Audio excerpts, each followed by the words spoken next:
lakkoofsa isiitiin lakkoofsuma isii lakkoofsuma catti amma catti mateen taduute tana lakkoofsuma isii kana intalli mucayyoon jimmaatuun harkaa qabdi. Mucayyoo jimmaa sana naa barbaadaa meeme isiin hin beetti. Mucaan sun akkasitti duute hin beeku. Mucayyoon jimmaa sun immoo isiniin maal jette? Mucayyoon jimmaatuun akkinaan jette nafa dhiqadha jettee nu biraa hafte malee madaamiin hin darbine. Daqiiqaa 50 booda turre madaamiin dhaqi ilaali yoonaan jettee an deebi'ee ilaalu isin bishaan keessa kuftee bishaan keessa jirti. Boqottee jirti. Bishaan akkamii? Mucatti jimmaa sana naa fida. Maaliif beektu? Bishaan yoo bishaan isii dhaggeeffadhaa la. Yoo bishaan gandaa ta'e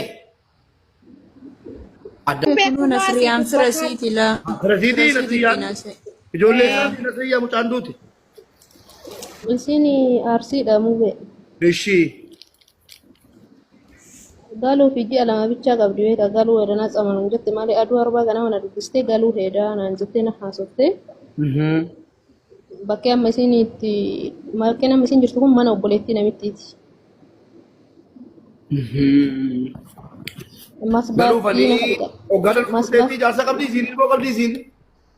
Ijoollee lama qabdi abbaan manaa isii adaamaa hojjeta. Ijoolleen sagalee ijoollee isiitu akka kasheer nu goote gali immaa si barbaanna nu birriin barbaannu jetteen ijoolleen jechuudha. Turteetti mucaan kun erga biyyaa baate? Waggaa lama hin turre waggaa lama qofa. Ilaalaa Oromoo. Shamarran ilaalaa bareechaati. Ilaalaa akkatti ba'an malee akkatti galan hin beeknu. Ilaalaa kun. Wallaahi baay'ee ulfaata. Galuufani jettee ijoollee sitti yoowwan yaaddoon ijoollee si ajjeesee jechuudha. Galuufani jettee waggaa lama hojjetattee shaantaa qopheeffattee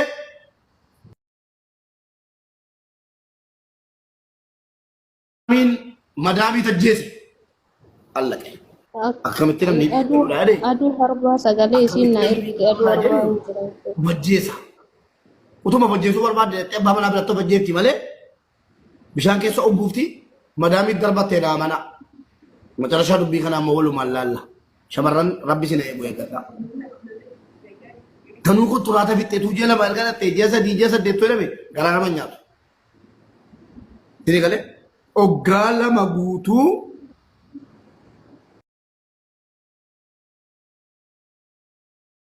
dubartiin ilmoo qabdu akka qalli tokko hin ajjeeftu. Ajjeesuu isaa dhiiftee hin deemtu manaayyuu. Wanni kun irratti hojjetamuu qaba. Imbaasii Saawud Arabiyaatti hin bilbilaa amma informeeshinii qabatama. Sagalee madaamiin siif qabde moo sagalee madaamiin sagalee wayii baga duutee alhamdulillah mootachi. Moo maal jettiin? Kajedhu wayyaa argeera. Alhamdulillah mootatti ka jette sun madaamii isii osoo hin ta'in obboleettii madaamii isiiti. Eessaan argadha? Qabdaati. Ani lakkoofsa isiitiin lakkoofsuma isii lakkoofsuma catti amma catti mateen taduute tana lakkoofsuma isii kana intalli mucayyoon jimmaatuun harkaa qabdi. Mucayyoo jimmaa sana naa barbaadaa meeme isiin hin beetti. Mucaan sun akkasitti duute hin beeku. Mucayyoon jimmaa sun immoo isiniin maal jette? Mucayyoon jimmaatuun akkinaan jette nafa dhiqadha jettee nu biraa hafte malee madaamiin hin darbine. Daqiiqaa 50 booda turre madaamiin dhaqi ilaali yoonaan jettee an deebi'ee ilaalu isin bishaan keessa kuftee bishaan keessa jirti. Boqottee jirti. Bishaan akkamii? Mucatti jimmaa sana naa fida. Maaliif beektu? Bishaan yoo bishaan isii dhaggeeffadhaa la. Yoo bishaan gandaa ta'e adda baafanna. Yoo immoo bahara ta'e masbaa gibbii keessaa ka kunoo masbaa jechuun ka kunoo bakka bashannanaa yeroo adii ta'u baharii jeddaati. Lubbu masbaa miti baharii jeddaati. Viidiyoon isaa jira. Viidiyoon isaa jira miti ba'an. Masbaadha kunoo sagalee mucayyoon jira masbaadha malee gibbima keessatti baharii miti mucayyoon qadeemte masbamatti ijoolleen dhiqatanii jarri biraa mana galee isin hin dhiqadha jettee nu biraa hafte. Daqiiqaa 50 booda yoggii namittiin daqiiqaa 50 booda deebii ilaali maal taatee turtee onaan jettu yoggii an dhaqu mucattiin keessa kuftee boqottee jirti bishaan keessatti. Alhamdulillah mootachi maaliif jette reeba daamiin? Alhamdulillah mootachi ka isin jetteen kun mucayyoo durbii isiiti itti bilbila yaala yeroo naasarme jechuudha. Rabbi cubbuun hin dubbachiisini. Mucaan kun harka namaa keessa jira malee utuu akkasii qobaasii duuteeti. Qobbaa madaamii isii inshaallah firri madaamii isa taatu maal isa taatu alhamdulillah wanni isii jechiisu hin jiru tokko jedha. Lammaffaan immoo obboleettiin keenya kuni haqni si baramu qaba kullu nafsin zaa'iqatul maut obboleettiin keenya lubbuu siin tumanne wanni garaa nama nyaatu maatii sana na qunnamsiisaati maatii sanaaf illee haqa si erga barbaaduun cinaatti sappoorti goona ijoolleesi maaliifi dawwalaa jira maatii irratti yoo qo'imee yoo silkiin naaseen maatii irratti dawwalaa jira. Lakkoofsa maatii wal na agarsiisi. Lakkoofsa haadha siif abbaasii naa fida. Haadhan qabdu abbaan qabdi obboleessan qabdi dawwalaa jirramee. Deeggarsa goonaa fi deeggarsa maalii deeggarsa ilmaansii jechuudha. Kaleessa ilmaansii guddisuudhaaf biyyaa baate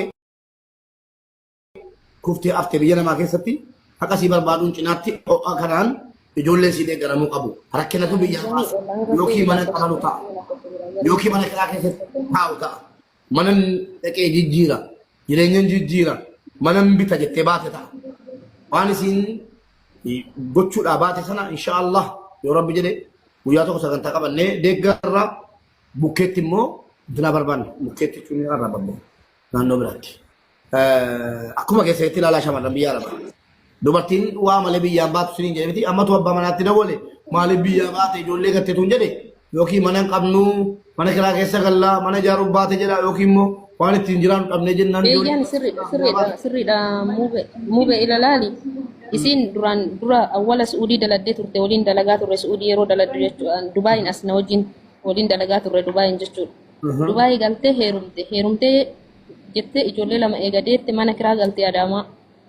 Mana kiraa kana keessaa bahee maaliif deebite an afaan kiyyaan jennaan ani waan biraatiif hin deebine manuma kiraa kana keessaa bahuuf deebi'e malee waan biraatiif miti mana kiraa kanarra olii gad deemu tokko ilmoo kan kee siin jaallatu tokko ilmoo kan kee jaallata sababa kana ta'eef deebi'e malee ani ilmootii wajjin biyyatti jiraachuu dadhabeetii miti sila kana ta'eef inni doktora aga takkallee taatu ji'aanonni inni fudhatu tun dhima silaa wacii naataati garuu mana kiraa kana keessaa bahuufi kadee biyyatti sagalee ijoollee isii wallahi aduu harbaa jechuudha immaa ta'e nan galtu nusi barbaanna malee birrii hin barbaannu immaa nu gal jedhanii maatii ijoolleen isii ergiteef jechuudha wallahi osoo dhageeffachuu baadhee hedduutu akkanatti tola namni dubartiin takka akkatti bayan malee akkatti galan hin beekanii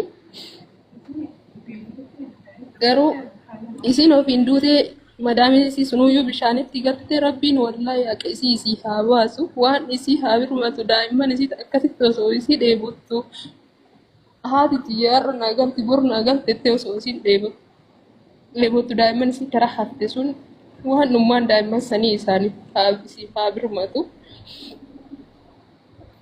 waan kana osoo callisuu baatanii wallahi isii bichaa miti ka dhokatee du'aa jiru miidhamaa jiru meeqa kamtu jira ka ol hin baane adara isinitti haa ta'u information guutuu argachuu qaba gatii ta'eef tokkoffaa ati akka raawwatu keessaan lakkoo